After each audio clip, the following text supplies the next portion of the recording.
I was miserable in my life. I didn't like waking up. I ain't have no purpose. I ain't know what I was supposed to be doing. On October 8th, 1985, I walked in a comedy club for the first time. Signed up for the following week. The following week, a girl took me down there. She said, "You got to go to comedy club. You're the funniest person I've ever met." I never even heard of comedy clubs. I'm 27. I walked in the comedy club. I signed up for the following week. I'm gonna sit here and learn. I knew I was funny. I just didn't know what to do with it. They had 10 acts go up. 9 of them went up. I didn't laugh at one joke. I was just sitting there just, man, I wish that was me. Man, they should have said this. Every joke they told, I knew the punchline before they said it, and I wrote a better punchline in my mind, what they should have said. It got to guy number 10, they called his name, he wasn't there. They said, well, he's not here, we're gonna go to next week's list. Steve Harvey, where are you? Long story short, I won amateur night that night. I won $50. It was a 45-minute drive to my house with this girl named Gladys. I cried 45 minutes.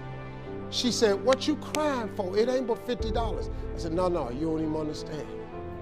I was born tonight. I now know what I'm supposed to do. I went to work the next day, October 9th, and quit my job. With $50, I had nothing. I just never gave up. I'm gonna tell you something. That decision cost me everything I had. I lost everything. I lost my family. I lost friends. I lost everything. I became homeless. I lived in a car for 3 years. But I just saw this, I saw this vision. I just pursued it. I said, wow, that's it.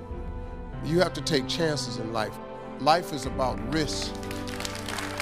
If you play it safe in life, you ain't gonna have much of a life. If you play it safe, you won't have much of a life. Life is risk. It takes courage to pursue your dream. Now, it's gonna cost you something. Most people are not willing to pay what it costs to go after your dream, because you're gonna have to hurt a little bit. And most people don't like being uncomfortable. If you don't wanna be uncomfortable, please do not pursue success, because success is a very uncomfortable feeling. And I just learned to be comfortable being uncomfortable. Life is hard. See, for every time you have a plan, a dream, an aspiration, or a goal, do you know what happens every time you have one of those? This thing comes along called life. It happens to everybody. Life has disappointments. It got peaks and valleys. You're gonna lose somebody you care about one day. That's a valley.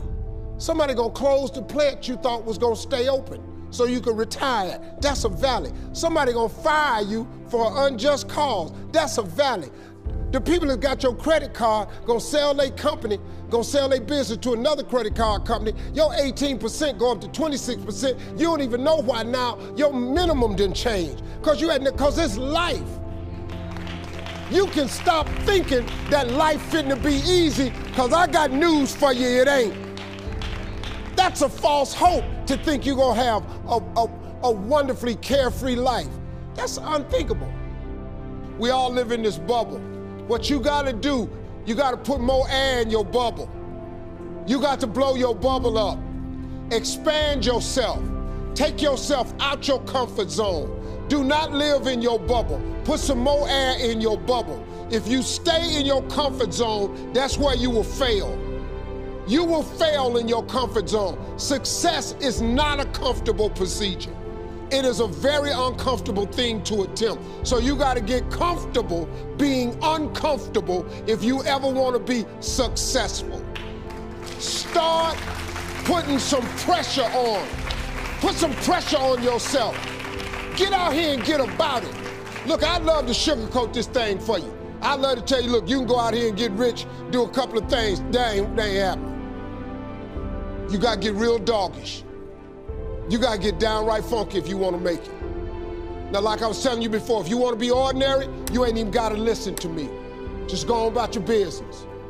If you think ordinary's cool, ain't no problem. It's some really, really wonderful, ordinary people. But if you are sitting in this room and you have extraordinary aspirations, then you're gonna have to do extra. You put extra on top of ordinary and you come up with extraordinary. It's no other way. I'm sorry, but here's the fact. All of you have extraordinary capabilities, all of you. You have to decide if you are willing to do the things to put you in that category.